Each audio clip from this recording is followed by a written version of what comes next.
Hello everyone, we're going to go ahead and get started. This is the Self-Defense Techniques in an Active Shooter Situation webinar. My name is Brandy Howe and I am the Program Manager for Alamo Consulting Security and Safety Solutions. We as an organization focus on workplace violence prevention and response. So we try to put together these webinars on a monthly basis to educate and get the information out to the general public so that we can help prevent these situations from occurring and possibly save lives. Today we're going to be going through some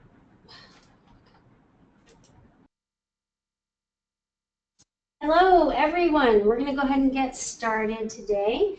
Today we'll be presenting self-defense techniques in an active shooter situation. My name is Brandy Howe and I'm the Program Manager for the Security and Safety Solutions Division. We'll also have two panelists together with me today, James Neesner, who is our security professional and will be demonstrating some of these self-defense techniques, along with Nicholas Aceta, who is our client advisor, helps our clients put together solutions for their organizations in the area of workplace violence prevention and response. You may or may not have spoken with one of these gentlemen on the phone or myself.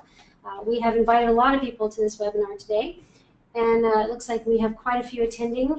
75 looks like have joined us, so we'll try to get to the point, but I would love to have questions. If you have any questions, if you have any concerns, please put them in the questions box and I will address them as we go. Again, our agenda is to discuss the current problem. We're going to talk about active shooter situations. We're going to give you some examples of past situations, how they went down, and what lessons we learned from those situations. We're going to provide you with some steps for prevention. Obviously, number one, in self-defense, the first line of defense is prevention, not letting these situations happen in the first place.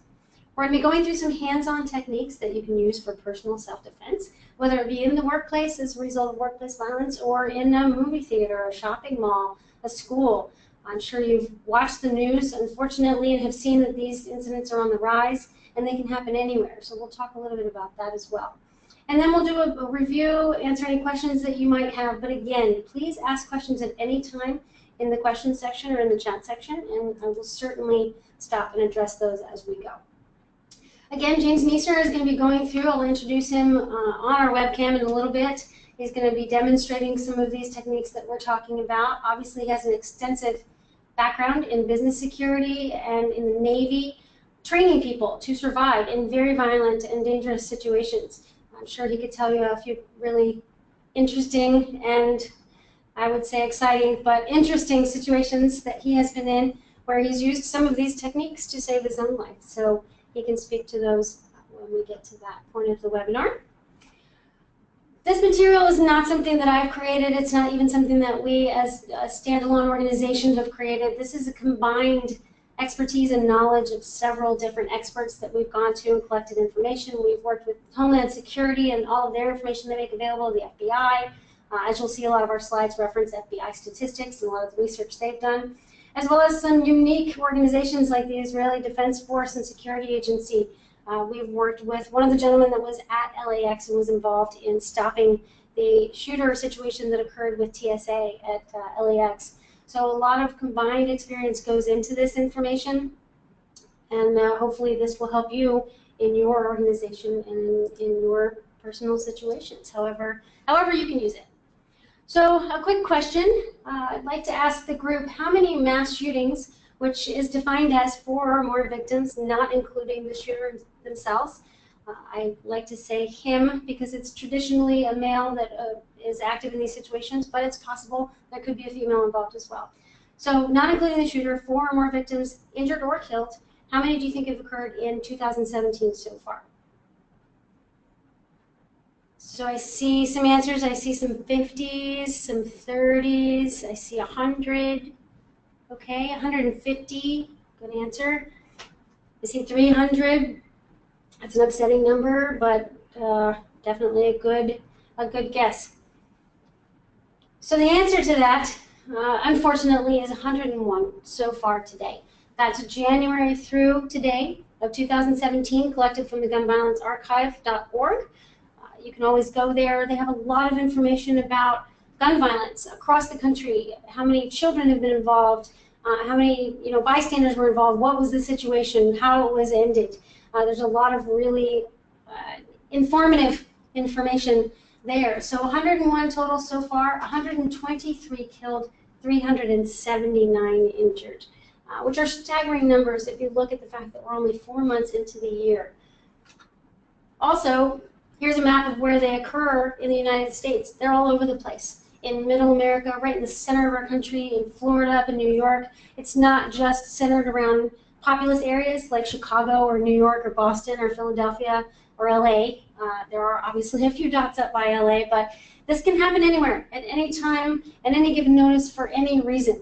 So that's why it's really important for us to get this message out, that you need to be prepared and that you need to put steps into place, whether it be in your workplace, your home, with your children at school, and educating them, talking to the other parents, talking to your teachers, talking to the administration at your schools. If you have kids that go to college, same thing.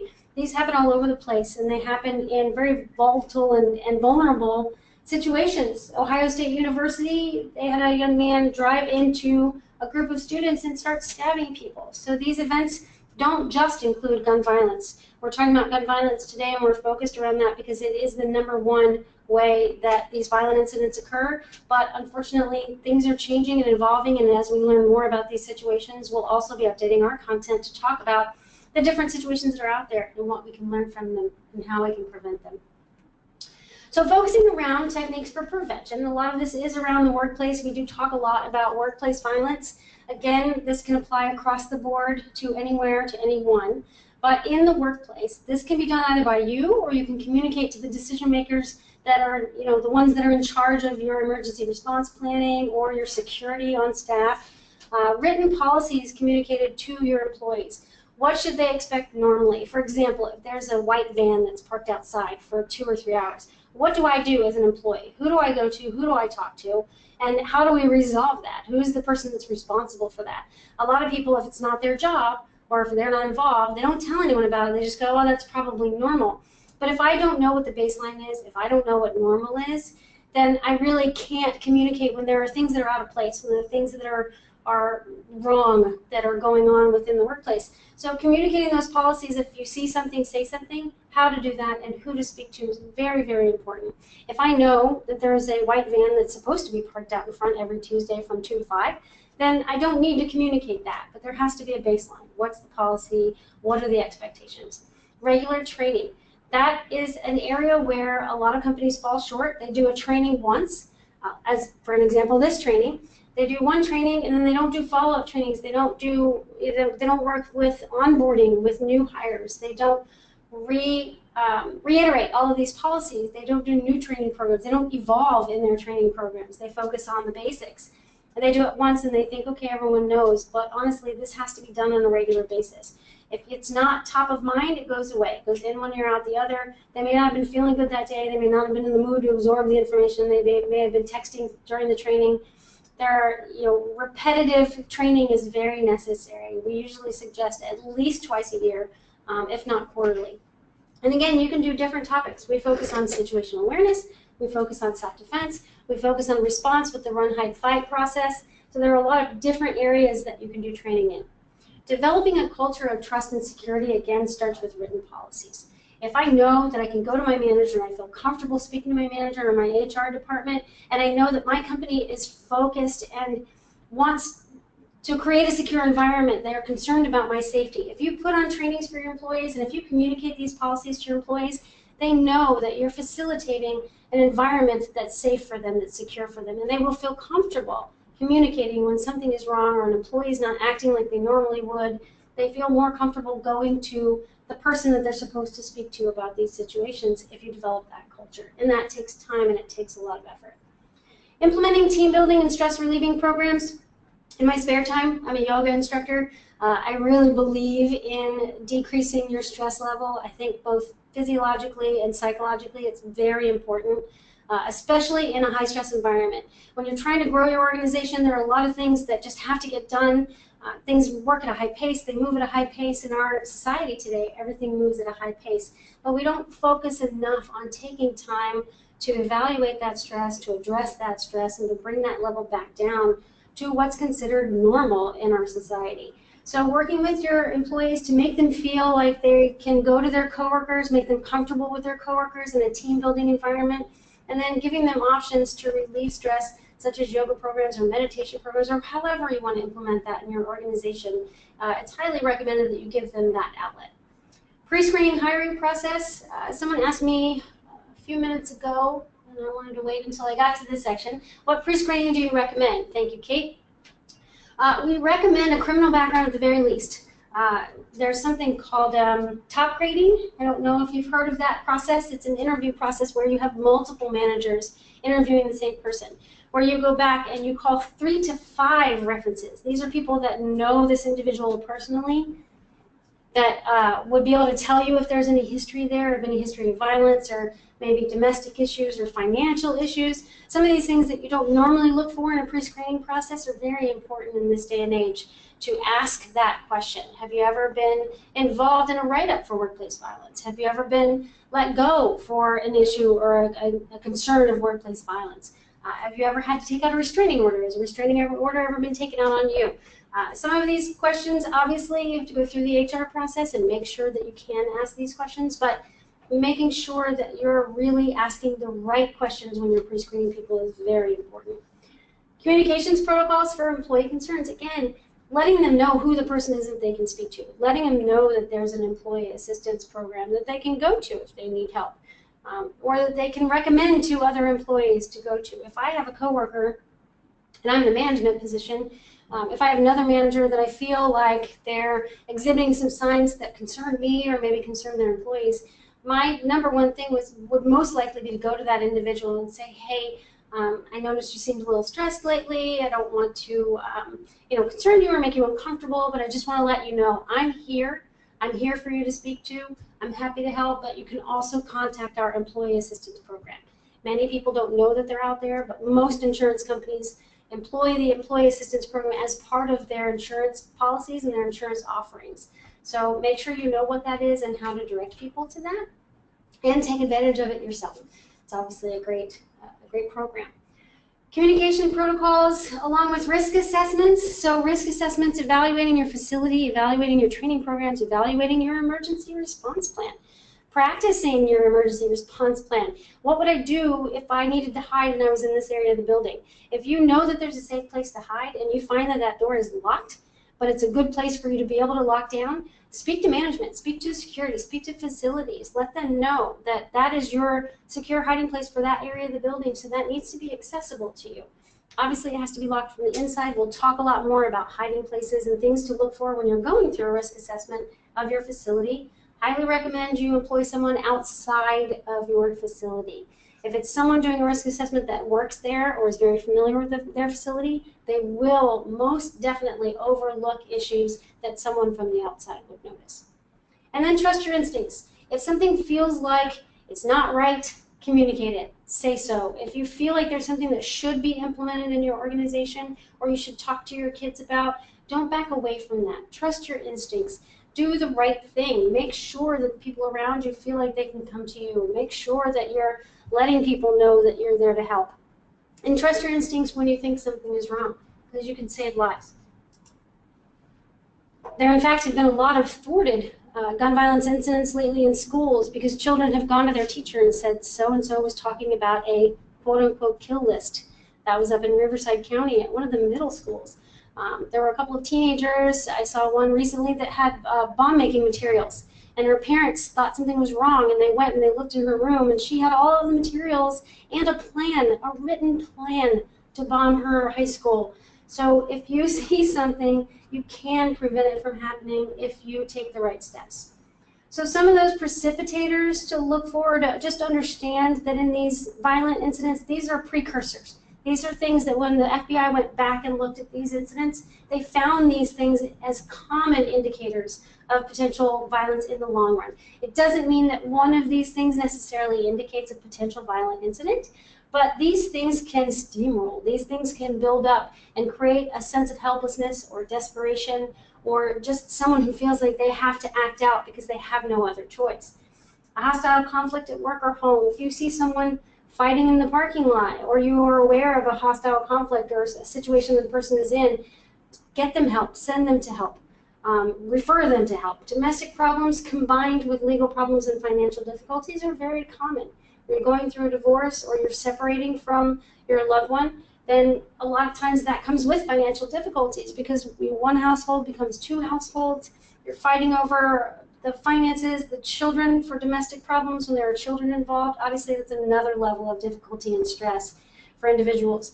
Most recently, in San Bernardino, a domestic dispute turned up in a classroom. Unfortunately, the front desk person wasn't empowered and they weren't aware that they should stop that person at the front desk. Instead, they let a husband sign in from he was an estranged husband. His wife was a teacher at that San Bernardino school. He signed in, he had a concealed weapon. They sent him back into the classroom, and unfortunately, he took her lives. Her life injured another child and killed another child who was 8 years old. So lots of things. I immediately said, wait a minute, that he should never have been allowed into that classroom. He should never have gotten past that front desk from that front desk person that signed them in. Not that they should necessarily have known the story behind it, but these things spill over. These things spill over into schools, they spill over into workplaces. Indicators of potential violence. This is a long list that the FBI has put together. These are what one of my colleagues calls spillage. There are things, there are behaviors, signs, warning signs. That's why I use red flags on this slide. These are red flags. These are things that let you know in a combination that there's an issue. There's a large issue here that needs to be addressed immediately. If someone has an increase in absenteeism or vague physical complaints, my back hurts sometimes I get sick, I don't come into work, that doesn't mean that I'm going to commit violence. But if you combine that with increasing toxic problems at home or repeated violations of company policies, when someone knows better, but they do something that's going to upset their boss or going to upset you or upset something else in the workplace, when you know they normally wouldn't do that, that's a sign, that's a cry for help, really. That's someone saying, you know, I want you to know how angry I am, or I just feel so helpless that I don't even care if people know. The decrease in attention to appearance and hygiene, that's a big one.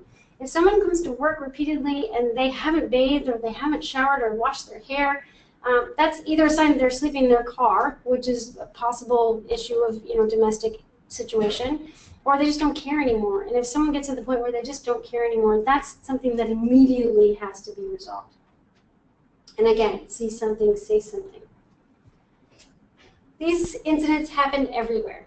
They happen, 45% of them happen in commerce. So, you know, an AT&T store, a shopping mall, a grocery store. I've seen them happen in parking lots outside of shopping centers. A lawyer in Texas had a problem at home and he was getting sued by someone, so he just got angry and went to a parking lot and started shooting at people. Sometimes these situations can end very quickly and can be resolved with no one getting hurt. I've seen a lot of those situations happen where someone's gone, just acts out, and someone takes him down and no one ever gets injured, including the shooter. So these things can happen at any time, at any place, but they can be mitigated, they can be stopped. 69% of them end in 5 minutes or less. 43% of them cease before law enforcement arrives. So what that means is you are the first responder. 13% of incidents end with an unarmed citizen successfully disrupting the shootings. So the things that we're going to talk about today, the self-defense techniques, aren't just to protect yourself.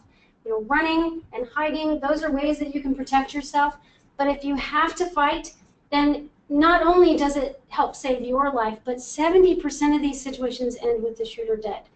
Now, when someone goes into a situation like this, they don't expect to come out alive. This is basically an act of suicide.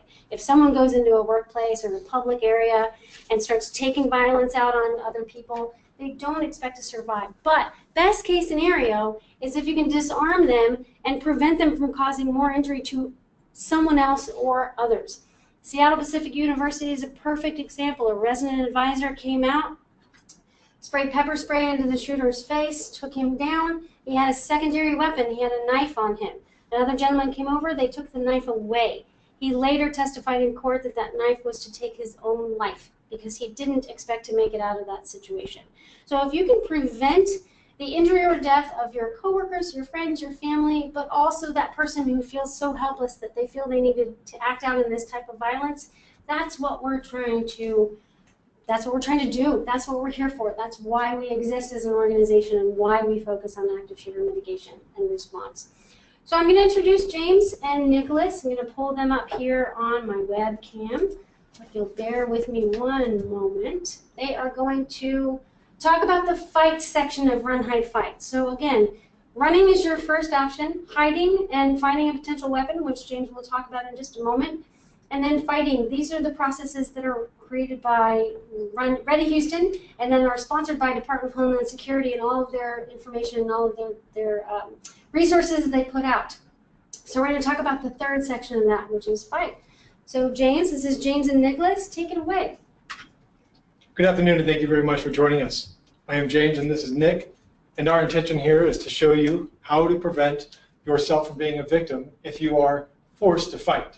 If you were not able to run away, if your hiding spot was not convenient to you to maintain distance and protect yourself away from the shooter, and you find yourself in a location that you simply were not familiar with. This action should be the very last thing that you do throughout the entire process of maintaining situational awareness. Operating the run when you can, finding a good place to hide, and that place happens to be a place where you're now confronted with an active shooter. It's very important to understand the weaponry of choice that is commonly used during active shooter situations. Of course, as you see, it is a pistol. A few of the advantages are the fact that it's very easy to get. Despite California laws and the difficulties world-renowned that it is hard to get a gun in California, this is the most common weapon, 9-to-1, that is purchased by civilians, which means there are a lot of handguns all throughout our communities, even here in California. The purpose of that being, one, it's very easy to operate. It doesn't take a whole lot of training, and in fact, unfortunately, we see a lot of videos on YouTube and throughout our communities where a child can just pick up a gun and they know to just point and pull the trigger. Our community has a lot of exposure to these types of firearms through our media, through our video games, just culturally, and hopefully through training that is being achieved by our parents to our youth within our homes that there is a firearm. For those that are not extremely familiar or have much familiarity with a firearm, a pistol has an ejection point. A majority of weapons, minus a revolver itself, are required to eject a shell out of this area when the gun is fired. I'm going to speak to the advantages that you have despite having zero familiarity with the weapon, and how this aspect of understanding that you can contain control of this weapon and even malfunction, cause this weapon to malfunction if it is fired during an active shooter event, and some of the body movements that will enable you to make this weapon ineffective against hurting anybody else, including yourself, during that situation. Of course, we will see the guns are also very easy to hide. And because of this, it is in fact the reason why active shooters choose the pistol. They are effectively, knowingly able to hide a weapon on the person and enter into a space unbeknownst to anyone else. With that said, once the gun is presented, it is important to know that the gun is a distance weapon. The mental state and the physiological capabilities of an active shooter is going to be minimized due to the stress that their body is experiencing. This enables you to gain control of the situation, because I can tell you, with years of being in firefights, never once did I think someone was going to jump out at me and attack me when I was the person with the gun. With that, I'd like to explain the benefit that you have of understanding body movement. Because guns are distance weapons, when a person that is trained or not trained at any skill level begins shooting, they're going to extend their body and their arms out. Because of this distance, you have leverage to enable you to overpower, no matter how small you are and how big and capable and scary the active shooter is, you are going to very easily take control of this weapon and control where this gun shoots. Remembering, if I'm able to get my hands on this gun, it is extremely effective. Even though the gun still may fire, I am going to be able to jam this gun up with that cartridge that is going to come into play. Now, it's obviously important to control your body and allow yourself to drag it and go all the way through and steal this gun away from this person. One, because you've practiced in your mind your body movements. And because you understand the importance that you are about to fight for your life, I need you to do it aggressively. The active shooter did not show up and just simply decide not to shoot you. Fight with that life-saving and your own survival instincts and use all the force that you can to get your hand on that weapon and get control of the situation. Even if the person is extremely skilled, when they're in the body position of firing and they keep that close into their body, you are still able to effectively move and control the direction of that shooting. While you don't have the advantage of leverage to tear the gun away, you still have the advantage to at least draw the weapon and control which direction that gun is fired. Again, doing what you can, everything you can, to maintain positive control of the direction of this gun. Now, I understand that a lot of people are not thinking it, that a lot of people aren't going to be comfortable trying to grab a gun when a person comes into their space. Enable it to overcome this stress. Again, you have two primary advantages. One, you know this environment and you have practiced situational awareness, which is going to enable you to have the element of surprise. And two, playing on the advantage that you have over the mental state.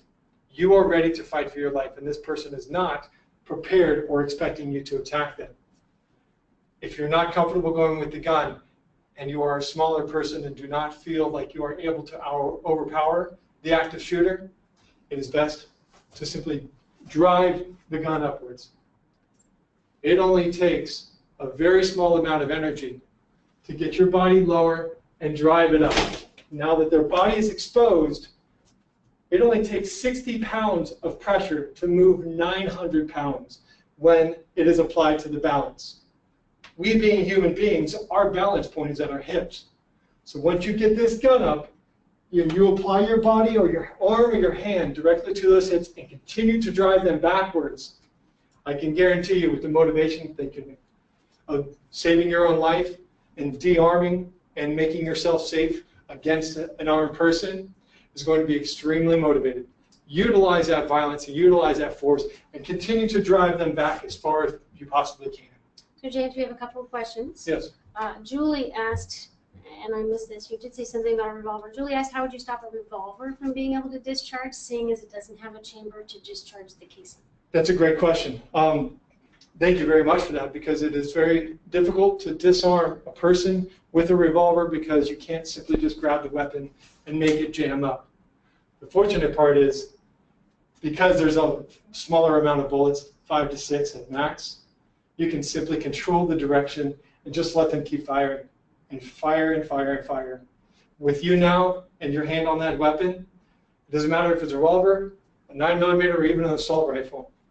If you are controlling the direction of that fire away from you and hopefully either down at the ground if you feel confident enough, or preferably, if you're not in that confident situation, to drive it up in the air, you're not getting shot by these bullets, and this is the intent in order for you to save your own life.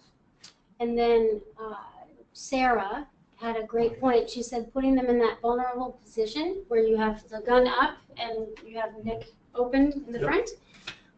Putting them in that vulnerable position also opens up opportunity to strike them in various locations with your legs. Yes, and please understand there's no rules when you show up to a gunfight without a gun.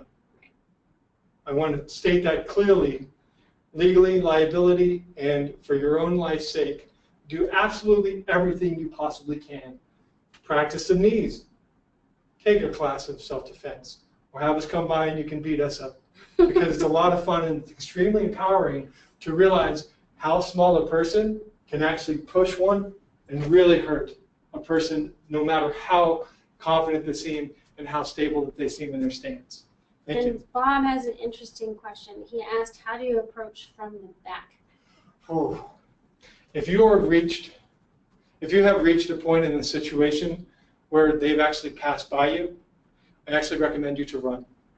But if you feel confident that you can effectively injure this person, I highly suggest that you only do it when you are weaponized. whether it's your cell phone, any kind of tool around you. Because this person was foolishness and they showed up to the wrong office building to shoot people or anywhere to perform violence, they are now at an extreme disadvantage because you have direct access to one of the most core and sensitive spots on a person's body, which is directly in the back of their neck. Hitting them consistently and allowing your violence to overtake your instincts is very imperative, because as soon as you do make contact, you need to continue that aggression. You must commit to that violence.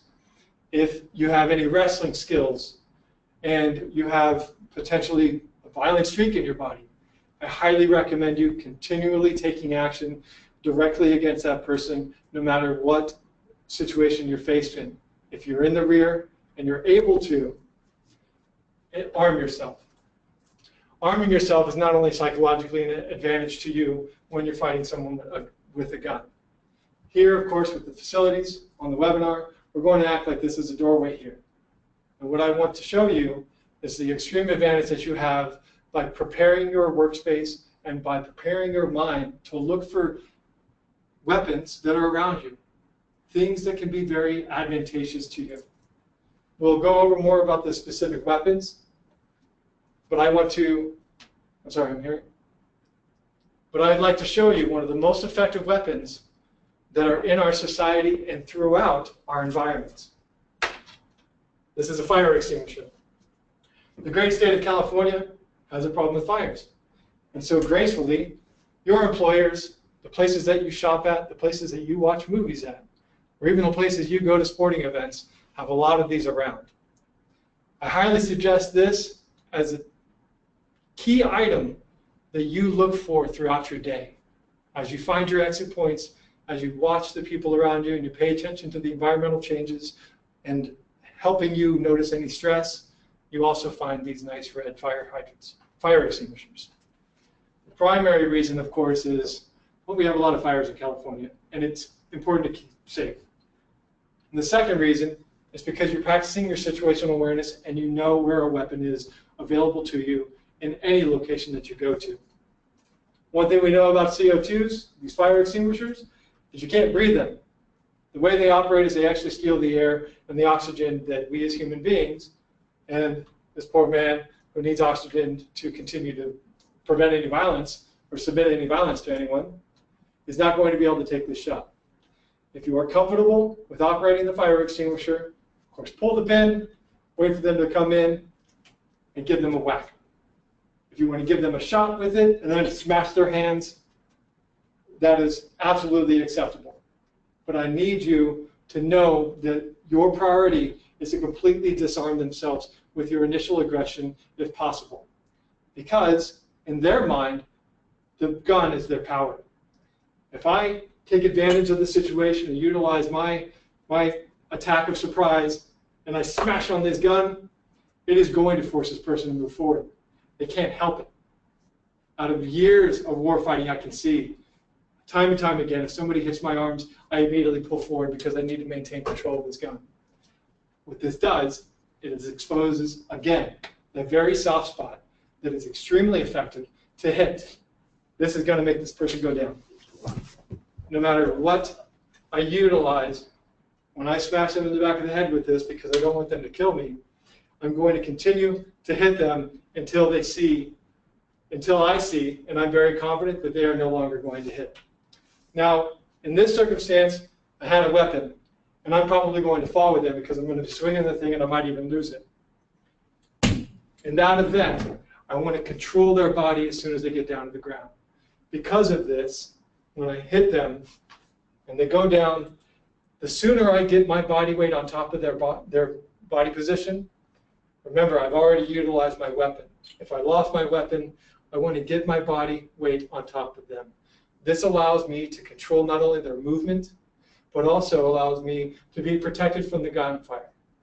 If at all possible during the situation when you express violence, understand that you are also going to be in a stressed state. Keep in your mind as you plan your movements and look at your environments and come up with some of these improvised weapons that are around you throughout your day. Once you hit, get control of the body. Once you have the control of that body, apply pressure to the gun. This is extremely effective because even though I might lose control of the body, I now have the advantage of putting my body weight on top of this gun. Again, controlling the weapon in an active shooter situation is not only extremely demoralizing to them, but I'm effectively making it so they can't hurt anybody else during the situation. If you're comfortable, fire that weapon and empty the thing. Remember, we're going to jam the gun up. We're going to expend those rounds. But number one, I'm going to act aggressively. I'm going to find a weapon if I am able to. And when I do choose to fight, I'm going to fight with everything I can. Once I do make contact, I'm going to continue that violence until they're down on the ground. Once they're on the ground, I'm going to apply my knees, my body weight. It's very specific. Remember, our bodies are balanced up in the hip area.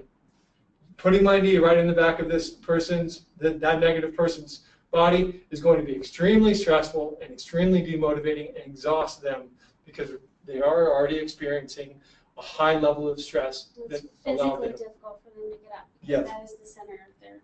Yes. And then your other knee would go on their arm. And I would recommend you practicing putting your body on the different positions on the meanest person in your office.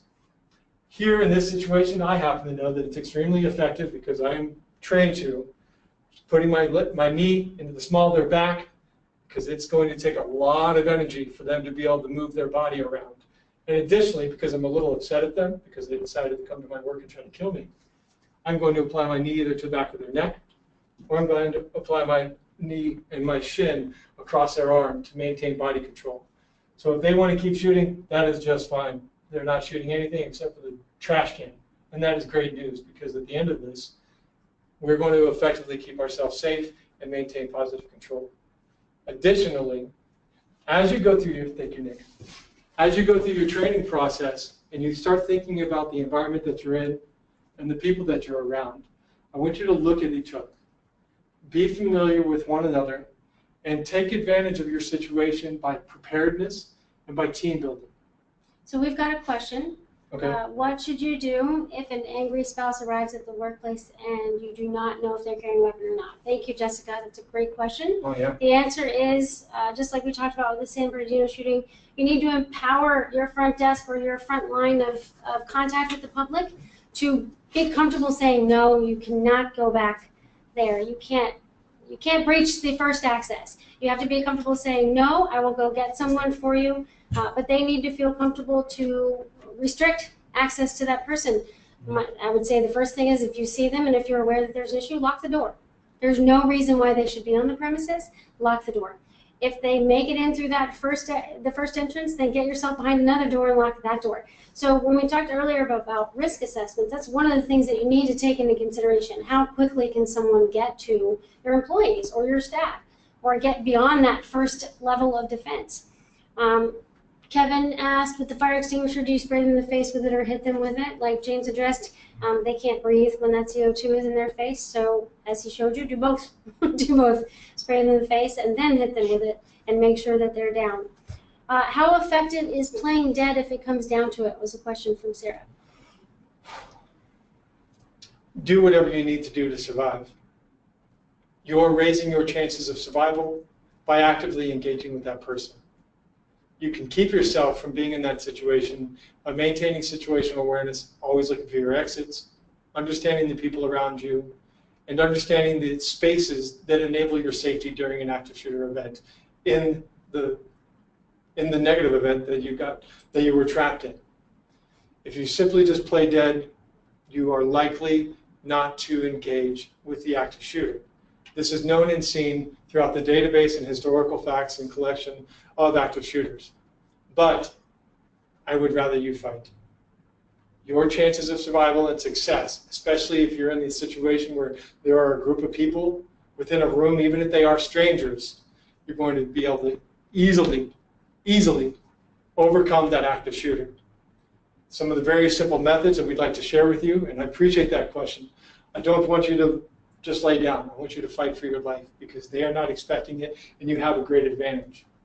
As we were practicing with our doorway, agree and speak and communicate with one another when you're in a foreign place, when you're at your workplace, when you're with your family. If you are caught in a negative event that an active shooter is present in, I need you to communicate with one another. We are going to work as a team. To be effective as a team, make sure that you are taking advantage again of your situational awareness. I mentally am ready to fight this person. As soon as they come in the door, remember, they are not expecting me to fight at all. They're the ones with the gun. I'm going to practice my body position to know how far away from the door edge do I need to be in order to maintain cover and or concealment. Lining this up and preparing just in case the person does come into the door is going to be extremely advantageous to you. As you put yourself into a crouch position, you are behind that door frame, which is going to allow them to come into the room. If they come into the room, go aggressively. Again, attacking directly at their hip area. Now you see my hand here? This is because I'm used to doing it. During a stressful situation, just simply drive and continue to drive. It's going to be not only very difficult for them to shoot me in that position, because now my body is between the gun and their hips. I'm applying 260 pounds of force directly to their hips.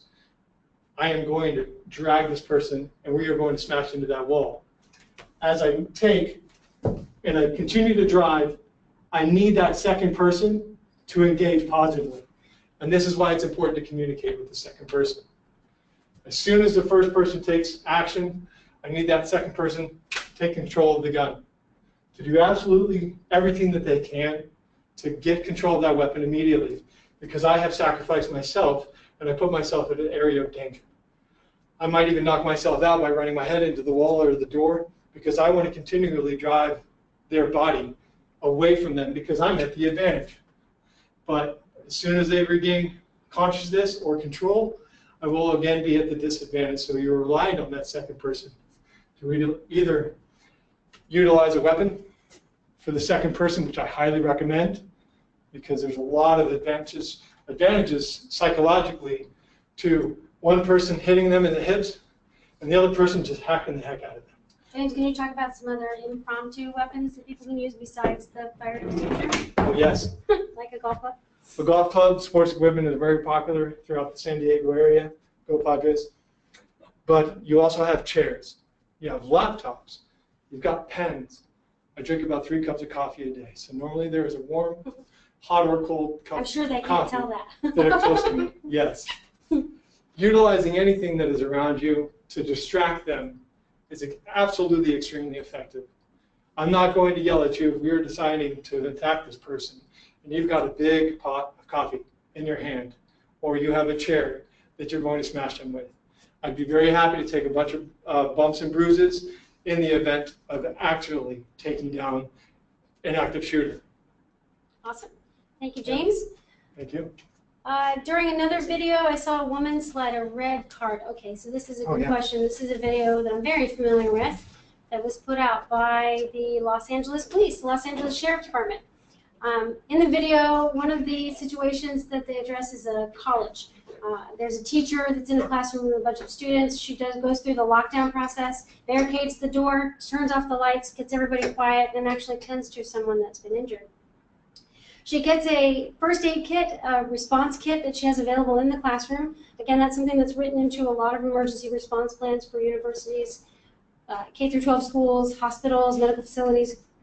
They have a very detailed emergency response plan, and that includes kits that have first aid, flashlights, some impromptu weapons at times, window punches. If your only way out of that room is to get through a window, there are very cool little tools that you can purchase that will punch out a window, will shatter the window, and you can push through it and get out. I highly recommend those. They're about $10. I have one in my car.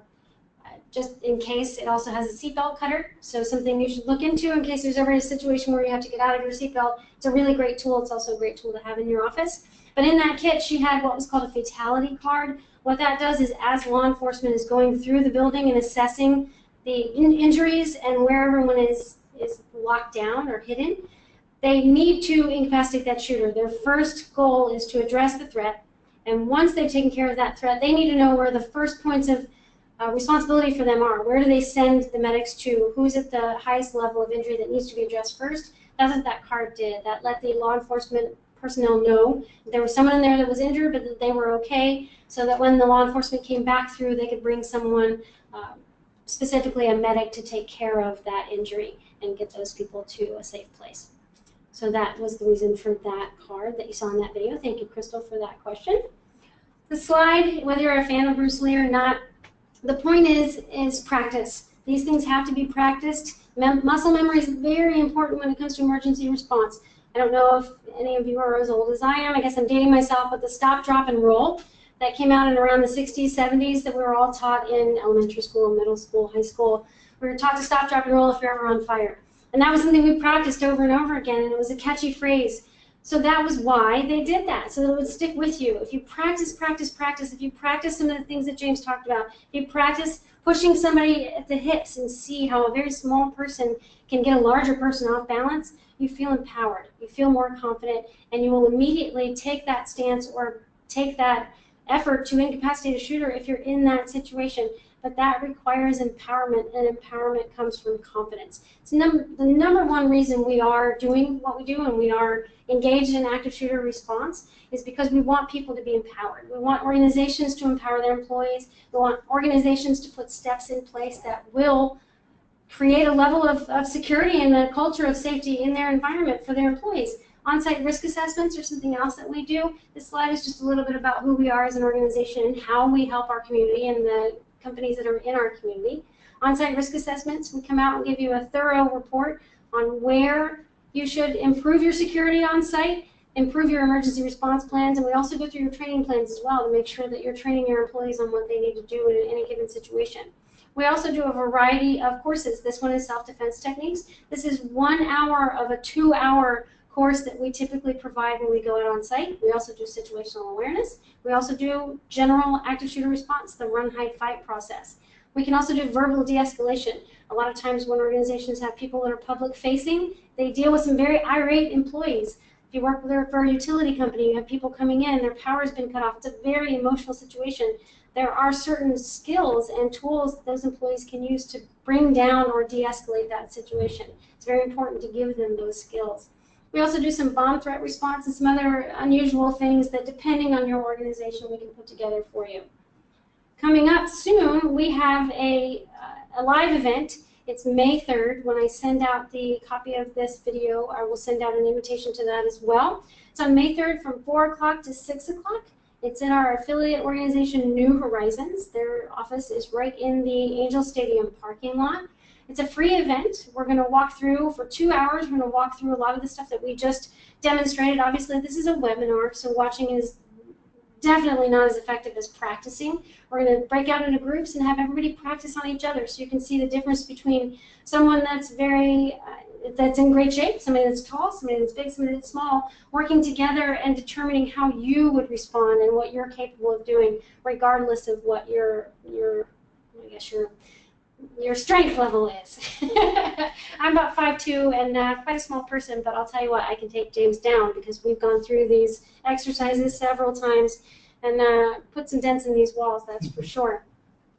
So that is James' contact information. You can reach out to any of us, please do. Our website there is www.alamom.com. If you go to the home page there, the first thing that comes up is our live event that's coming up on May 3rd, so please do sign up for that. We'll also be sending this slide out. If you email us directly, we'll be happy to send these slides out as well and talk to you about your organization and anything we can do to support you in your role there. That's me. I'm the program manager. My contact information, as well as Nicholas, who was our very gracious crash test dummy today. Took a few hits, got down on the ground. Again, we don't train anything that's very physical where anyone would get injured, so please don't think that the event that we have on May 3rd is something that you can't do. It's something for everyone, all shapes and sizes. So we would love to meet you. We would love to see you there. And reach out to us if there's anything we can do to support you and your team in creating a culture of safety. Thank you again for your time today. We really appreciate it, and we look forward to speaking with all of you. Stay safe out there, and we'll talk to you soon. Have a great day.